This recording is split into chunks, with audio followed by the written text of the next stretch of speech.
El voto viró, ganó Lula da Silva la elección en Brasil, ya lo saben todos, parece que hubo ahí una mano de Dios en el cumple de Maradona y ganó su amigo Lula. ¿Qué podemos decir de esta elección y de lo que viene para Brasil y también para la Argentina? Bueno, primero hay que decir que este triunfo es todo de Lula en el sentido de que negoció muchísimo con espacios políticos de centro e incluso de derecha e incluso líderes que lo han enfrentado toda la vida. Es el caso de su candidato a vicepresidente, es el caso de Enrique Cardoso. Con todos los anti-Bolsonaro negoció Lula porque tuvo bien claro desde el comienzo que tenía como objetivo neutralizar ya no a la derecha, sino al fascismo de Bolsonaro. Y lo logró, pero lo consiguió con una disputa palo y palo. Ganó Lula por casi 2 puntos, 1,80, y es la menor diferencia en Brasil en un balotaje desde el regreso de la democracia.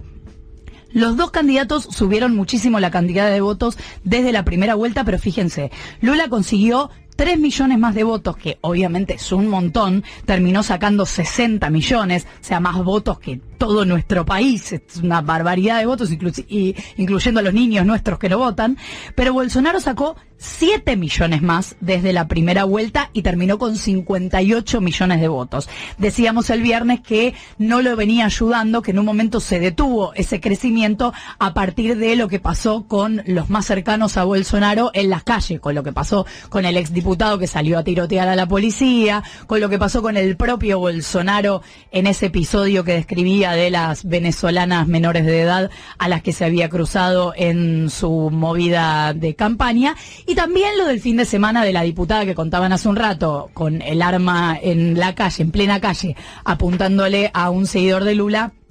Es probable, aunque uno nunca sabe, que haya contribuido a que se detuviera ese crecimiento de Bolsonaro, que de lo contrario quizá hubiera llegado a esa cifra.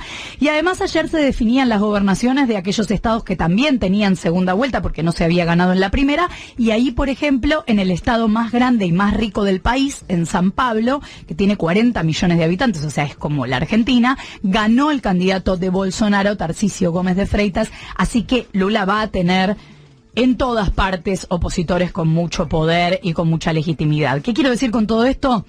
Que Bolsonaro será claramente el líder de la oposición brasileña, porque además el Partido Liberal, que es el que él representa, es ahora el que tiene mayoría en el Congreso, y si se lo propusiera, entre su partido y algunos aliados, tendrían el número para destituirlo, y lo digo en potencial porque ojalá no suceda, solamente les digo esto para que entiendan a qué nivel Lula va a tener que hacer mucho equilibrio en su nuevo gobierno, que ya avisó que va a ser por un solo mandato. No entiendo por qué podrían destituirlo. No, ¿A qué pero te referís? quiero decir, así como Dilma Rousseff en su momento le buscaron una razón de bueno, esto no me a gusta. no le importa nada, puede, si quiere seguir en el poder, puede hacer. Por eso, te buscas un argumento cualquiera, no me gustó la cuenta que hiciste, y después si tenés los votos, es como lo de menos, lamentablemente, pero digo, como funciona así, también tengámoslo en cuenta, no con esto lo naturalizamos o lo legitimamos.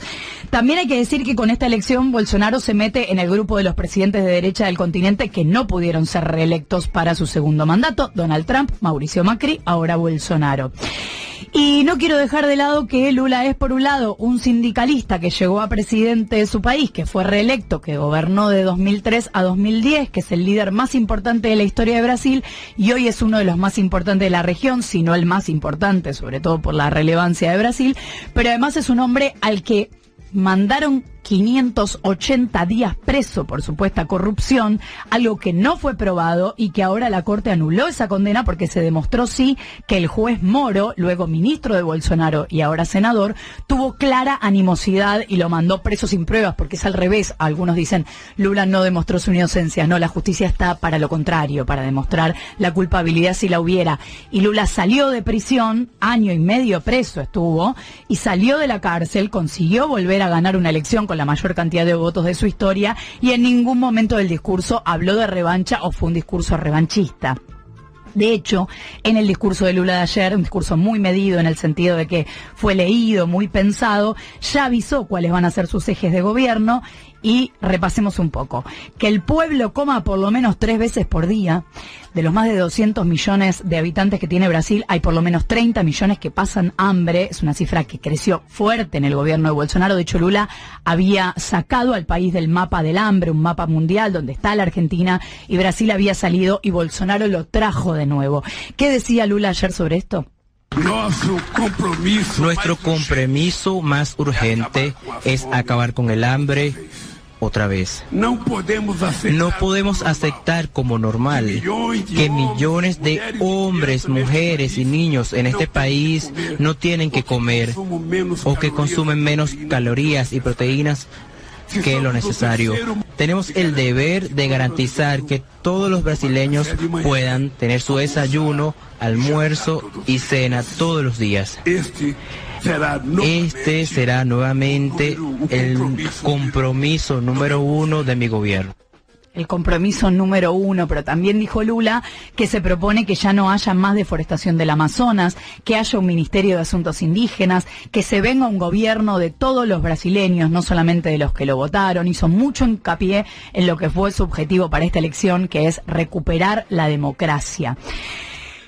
Hay algunas cifras que podrían beneficiar a Bolsonaro en el sentido de un poquito menos de desempleo en el último tiempo, aunque el empleo creció muchísimo, el empleo informal. Y hay algunas cifras de la economía que podrían beneficiarlo. La gente? ¿Por qué lo votan a Bolsonaro? Nada más que por una ideología política. Lo que te cuentan en la calle cuando van a preguntar por qué lo votás es que el otro es un corrupto. Y del mismo modo... es lo mismo que acá. Y del mismo modo que le preguntan a la gente por qué vota Lula, y el otro es de lo peor, o un nazi, o un fascista, o lo que quiera. Bueno, pero el otro sí demostró todo eso. En cambio, Lula no. Está bien lo que decís, pero viste cómo es la fake news. ¿Por qué esto es importante para la Argentina? Bueno, algo mencionábamos el viernes, que es que Brasil es el principal socio económico de la Argentina, pero además hay una percepción del gobierno actual de que el triunfo de Lula va a acortar las distancias y va a permitir una integración regional real, que con Bolsonaro era difícil, más allá de las cuestiones económicas. Bolsonaro sigue sin reconocer la derrota. Yo tengo un miedo que salga... Bueno, acá me quisieron matar a la vicepresidenta. Este señor no se anda con chiquitas. No sabemos qué es lo que debe estar armando, debe haber estado armando la forma de... Sí, puede pasar todo. Puede pasar cualquier cosa. Puede pasar todo. Mandó a sus ministros a dormir ayer a la noche. No sé pero en privado. Que mandan a dormir a la gente. Sí, mandó a dormir, pero no, o sea, no lo reconoció ni en público ni en privado. No es que llamó a Lula. Es raro que no, el tipo no aparezca. Y el mismo camino siguen en la Argentina Patricia Bullrich, presidenta del PRO, y la senadora María Eugenia Vidal, que quiere ser candidata a presidenta, que no tuitearon nada. Distinto fue el caso de Mauricio Macri y de Horacio Rodríguez Larreta, que tuitearon felicitaciones a Lula, quizá con una mirada más a futuro y menos electoralista que las otras dos que mencionaba. Milei, a quien felicitó en Twitter, fue a Bolsonaro por haber hecho, según él, todo lo que tenía que hacer, aunque los votos no lo acompañaran.